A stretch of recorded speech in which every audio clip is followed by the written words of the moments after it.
lovely, very flamboyant lady. Her name was Dottie, and she lived on the island as a dive master for many, many, many years, like 17 or 18 years, something like that. And she actually worked at Reef Divers. She was a very flamboyant character though, very, very loud, very colourful.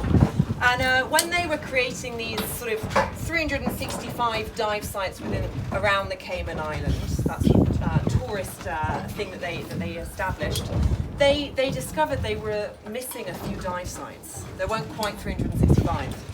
So what they did is they put a few more mooring buoys in, and obviously they needed to name them.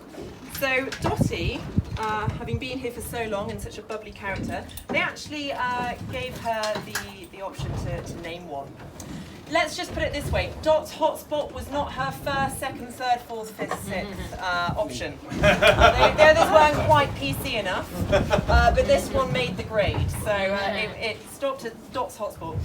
I've heard that she still comes here. I'm just going to move these. What was the first? Who knows? Use your imagination. Exactly. Even hotter spot. She still comes down once a year with a dive group. I believe she currently lives in one of the Carolinas. I'm not sure which one, but she comes down once a year with her dive group. And I've heard that she has T-shirts printed. Quite cheeky little things on, like I went down on Dot's Hotspot. I went deep on Dot's Hotspot. I got crabs on Dot's Hotspot. Anyway, that's what I've heard anyway. But she was a very, very flamboyant character. So yeah, Dottie. You're going to have Reese in the water with you on this one, so you know what he looks like by now. We're in the sheer wall section of the marine park, and we're actually at the very first dive site within the Bloody Bay Wall Marine Park. You can see those two lollipops on the shore there. That marks the start of the marine park. So yeah, when they're in line, the start of the marine park. It's a lovely, lovely dive site actually. It's not the sheerest of the sheer, we've already talked about those. You've already dived one of them as well, Great Wall East.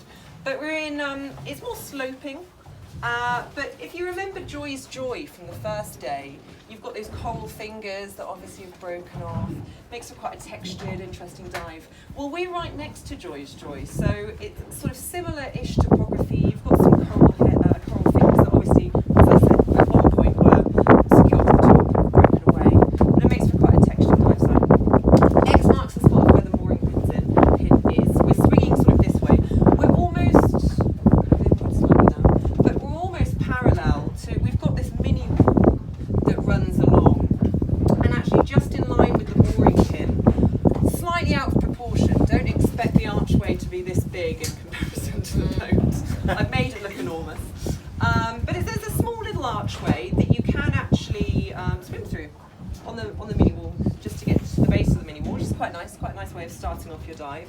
So if you'd like to do that, just swim forwards. It's basically in line with the mooring pin, and you can just swim through there and make your way onto the mini wall itself. Reese is going to be taking a left-hand turn. So it is your second dive, so do please limit that depth to 60 feet or shallower. At the base of the mini wall, it's about 55 feet.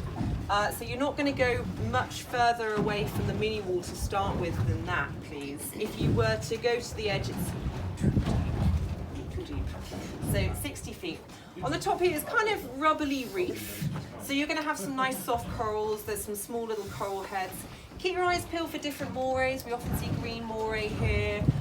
I've in fact, Reese saw one the other day, but I've actually seen a couple of golden tail morays here before too. They're much smaller in size. Sometimes people think they're looking at baby morays, but they're not. They're actually looking at golden tail. They're kind of a green and they've got these sort of golden flecks on them. They're very pretty. So I've seen those. But Dot's Hotspot is the home of the hamlet. What's your signal for hamlet, Reese? What? We didn't see. Like Shakespeare. Well, So lots of different hamlets. Does anyone familiar with a hamlet? Yeah. in the book. Yeah, they're a very cute little fish. Maybe Reese can find me some hamlets. Quite a common one that you'll often see throughout the marine park is called the barred hamlet.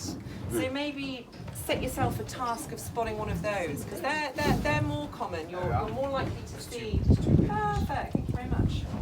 So you might have seen. Let me show you the barred. Yeah, the indigo. There's the barred. Yeah. Yeah, so there's the barred hamlet, guys. That one just there. Okay, yeah.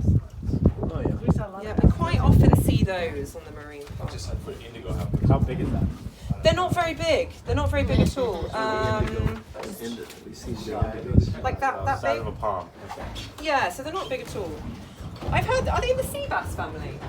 Yeah, they're related to sea bass. Yeah, but they're particularly colourful, and it's quite fitting that they reside on Dot's Hotspot, because I've heard they quite like a lot of hanky-panky. I'm not quite sure how many times a day, but also they're not particularly fussy. So if they, for example, if an indigo can't find another indigo, it'll go with a barred, or it'll go with a yellow-bellied, and then they'll create a hybrid. But just like a mule, it can't go on to reproduce. So you might see some sort of very unusual looking ones down there. Like, I'm sure I haven't seen that in the book. And it might be a bit of a combination of more than one. So yeah. So the one that we're always really looking out for is obviously the indigo. How pretty is that? The indigo hamlet. They're really nice. They're hermaphrodites, aren't they? They are hermaphrodites. They can choose, yeah. And what else are we looking for? A masked hamlet. I've seen that a couple of times. It almost looks like a panda. Shies, they're also lovely. So Reese loves a hamlet, so he'll be sure to give you this sign. Being very theatrical. Wonderful. So yeah, you're likely to see those on the base of the mini wall, or even on these coral fingers as well. In any of these sections, always looking out for different crustaceans, so channel clinging crabs, spiny lobster, etc. As always, I like to go nice and slowly, nice glacial pace. You'll probably be travelling in this direction for 15 to 20 minutes. Now, be mindful not to follow to the tips of these coral fingers. Too deep again, too deep. You can sort of investigate some of the nooks and the crannies in this section, but please don't do any of the swim throughs. Again, they'll take you below 60 feet, so just limit that depth to 60 feet for us. It's particularly nice on the tops of these coral fingers, just like Joy's Joy, particularly fishy, so schoolmasters, chubs, different grunts, that kind of thing. And then, as I said, after you've reached about 15 to 20 minutes, Reese will start shallowing the dive. Ben's failing me. He's going to come onto the top. And then, as always, a couple of options. You can either hug the edge of that mini wall on your return journey. There's some nice little coral heads, actually, to explore in this section, particularly fishy. Or you can meander into the shallows a bit more, if you like. It becomes quite hard pan-like, so you won't have many of those soft corals or coral heads. You do have a few sea fans still. So in those areas, likely to see sort of schools of blue tang maybe, or southern stingrays just gliding along in that sort of hard pan area. Always looking out for the lettuce sea slugs as well. They like those hard pan sections. And again, squid. Always looking for squid in the shallows. Just behind the boat, there is a very cute little example of pillar coral. Pillar coral, just behind the boat. It's not our largest example. The largest one we've got is on Coconut Walk. It's a dive site just a little bit further that way. But between Coconut and here, there are a few little examples of pillar coral. Fun fact, they're one of the few hard corals that has its polyps out all the time. So they're really nice. I think it looks a little bit like a mermaid's castle. Some people think it looks like a bag of French fries. I'm going to go with Ariel's castle because I think that's what we're going to And then little juvenile fish, maybe some rough file clams like to hang out in there as well. Guided tour, just like always, about 35 to 40 minutes in length. Reese will bring you to the shallows by the boat. He's going to head up to give me a hand getting you guys back on.